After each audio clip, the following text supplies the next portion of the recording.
Saya ingin berbagi sebuah kisah di sini. Kisah ini saya baru dapatkan sebenarnya dikirim oleh salah satu sahabat dekat saya, Abdurrahman Suhaib. Hafidhahullah, beliau salah satu teman yang tinggal di kota Jeddah. Dan sering kali kami tukar-tukaran, kadang-kadang dia kirim beberapa cuplikan. Walaupun dia bukan seorang alim, dia adalah seorang pengusaha gitu kan. Tapi sering kali kami ngobrol dan segala macam. Intinya dia sempat mengirimkan kepada saya sebuah kisah mungkin sekitar 2-3 hari yang lalu. Saya sempat terenyuh mendengar kisah itu. Cuplikan seorang hakim di salah satu pengadilan di Saudi yang menghadapi kasus yang menurut dia kasus yang paling unik gitu. Apa ceritanya? Saya waktu dikirimkan cuplikan sekitar 8 menit cuplikan itu. Ada gambar orang tua. Ada seorang ibu tua sekali sudah keriput semua mukanya. Ada juga 2 laki-laki sudah tua di kanannya. Di kanan gambar itu ya. Saya belum menangkap pesannya pada saat itu. Tapi kemudian saya dengarkan. Mungkin orang kalau tidak mendengar kisah ini. Saya juga sempat kirim ke grup teman-teman da'i. Allahu alam sempat terbaca atau tidak. Karena 8 menit biasa membuat orang jenuh untuk mendengarkan. Tapi kalau didengarkan insya Allah akan dapat poinnya di situ. Nah di situ hakimnya sendiri berbicara. Dia mengatakan salah satu yang paling unik yang saya pernah temui dalam pengadilan. Dia menjadi hakim puluhan tahun gitu. Dia bilang datang seorang yang menurut saya sudah tua. Waktu itu lebih tua daripada si hakim. Umurnya 60 tahun. Sudah sangat tua. Jenggotnya sudah putih. Datang. Ya, kemudian mendekat kepada hakim. Masuk di pengadilan. Lalu dia mengatakan saya punya keluhan hakim. Kata hakim, apa keluhanmu? Dia bilang, keluhanku aku mengeluhkan saudaraku, kakakku. Kata hakim, awalnya saya berpikir, umur 60 tahun, mau mengeluhkan kakaknya, masalah apa ini? Gitu. Sudah sangat tua gitu. Orang bertengkar mungkin antara 20 tahun sama 30 tahun, 40 tahun, mungkin masih kadang-kadang masih terjadi. Ini 60 tahun, berarti kakaknya lebih tua. Kata hakim, berapa umur kakakmu? Dia bilang 65 tahun. Apa permasalahan kalian? Kata dia, ceritanya adalah saya menjadi tentara selama 30 tahun di daerah Tabuk. Tabuk cukup jauh. Di pinggiran Madinah, di pinggiran Saudi, perbatasan. 30 tahun. Dan saya memiliki seorang ibu yang tua. Ibu ini saya titipkan atau dijaga oleh kakak saya yang 65 tahun yang sedang saya keluhkan itu. Kata hakim, lalu apa yang kau keluhkan? Kakakmu menjaga ibumu dan kau pun menjadi askar. Kata dia, iya ceritanya adalah selama 30 tahun itu saya selalu membagi gaji saya. Setengahnya saya pakai untuk kebutuhan, setengahnya saya berikan untuk kakak saya dan ibu saya. Selama 30 tahun dia bilang, saya pun kebanyakan menghabiskan waktu di wilayah sana. Sekarang saya sudah pensiun. Lalu saya datang ketemu dengan kakak saya dan ibu saya. Dan saya bilang sama kakak saya, sudah 30 tahun kamu berbakti sama ibu kita. Dan saya sekarang minta mohon kepada kamu agar memberikan kesempatan kepada saya berbakti sama ibu sebagaimana kau sudah berbakti. Saya cuma minta ibu ini pindah ke rumah saya sekarang. Lalu hakim, tiba-tiba kakak saya menangis, lalu mengatakan, demi Allah kau tidak akan pernah bisa merebut ibu dari aku. Kata si adik, saya bukan merebutnya, saya hanya sekedar mau memindahkan dia ke rumah saya dan Anda bisa ketemu sama dia setiap saat. Kau bisa ketemu sama dia setiap saat. Kata kakak saya, demi Allah kau tidak akan pernah bisa merebut ibu dari saya. Sebaliknya kau yang datang kepada saya di rumah ini. Saya tidak akan mungkin melakukan itu. Dia ulangi lagi, dia bilang, saya ulangi lagi. Kak, saya hanya memindahkan dia ke rumah saya.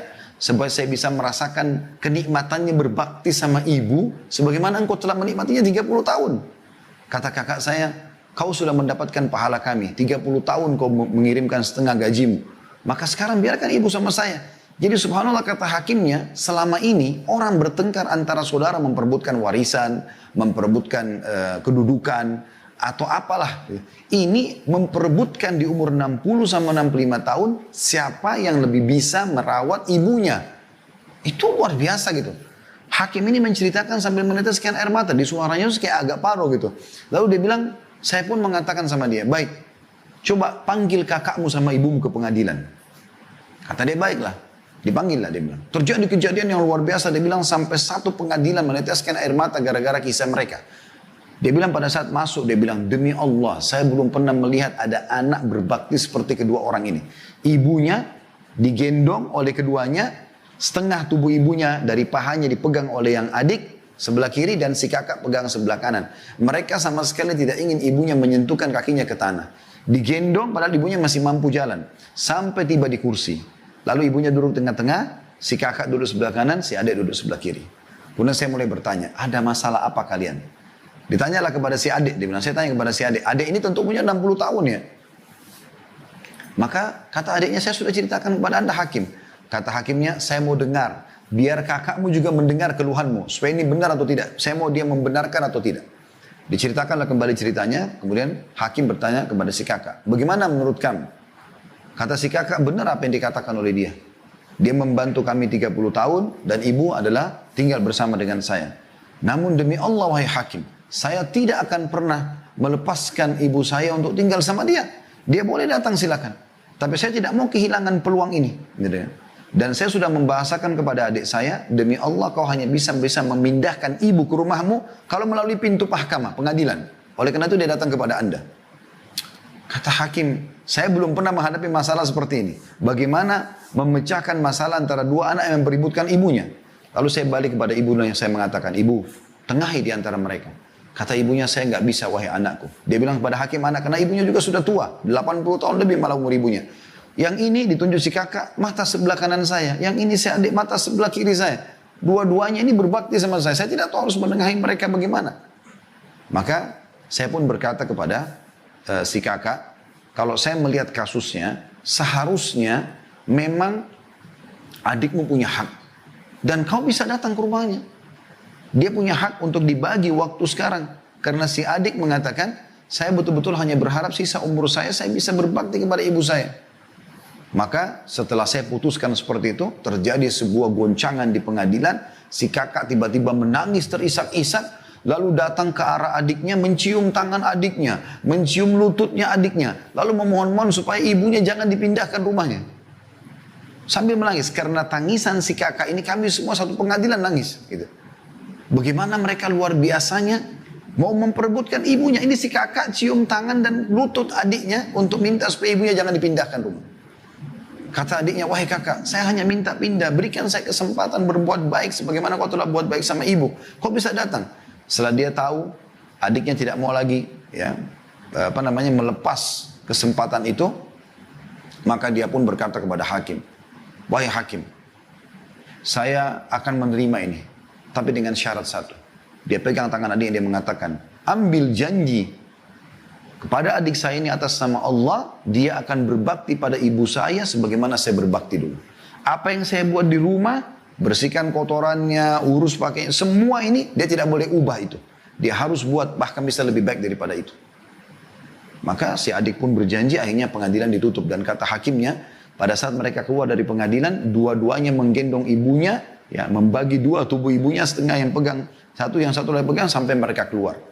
Dan ini sebuah kisah yang luar biasa. Di zaman kita sekarang di mana banyaknya kedurhakaan pada orang tua, justru ada orang-orang yang seperti ini masih dalam fitrahnya. Di umur tua pun mereka tidak mau sia-siakan masalah itu. Ini luar biasa teman-teman sekalian.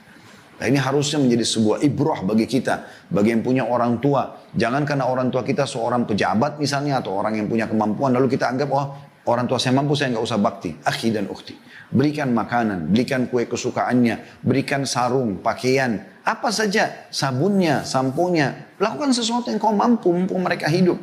Pada saat mereka meninggal, peluangmu akan lebih kecil, walaupun bisa dengan mendoakan, menziarahi kuburnya, dengan bersedekah buat mereka. Tapi semasa hidup kau bisa mendapatkan ekstra dengan cara mencium tangannya, datang duduk memenuhi hajatnya, ngobrol-ngobrol saja, apa saja. Ringankan kesedihan mereka, gembirakan hati mereka. Karena orang tua itu teman-teman dengan kita datang saja sudah sangat gembira. Bagaimana banyak di zaman kita sekarang, dan saya sering ingatkan di beberapa pengajian, anak-anak sekarang sudah mulai pergi ke kota metropolitan, ke Jakarta, ke kota-kota besar. Kemudian orang tua mereka di kampung. Mungkin mereka sudah berpendidikan tinggi, S1, S2, S3. Mereka sudah bergelar profesor. Kosakata yang digunakan, retorik yang digunakan juga sudah bahasa-bahasa akademik. Orang tuanya mungkin SD pun tidak. Maka terjadi ya gejolak yang syaitan lahirkan dalam dirinya, merasa diri lebih daripada orang tua.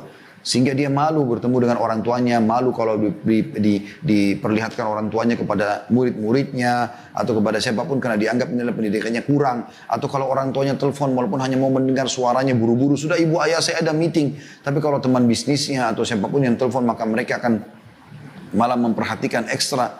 Ini semua hal yang harus diperbaiki. Justru peluang kita teman-teman sekalian, surga kita ada di tangan keduanya. Minta doa kepada mereka.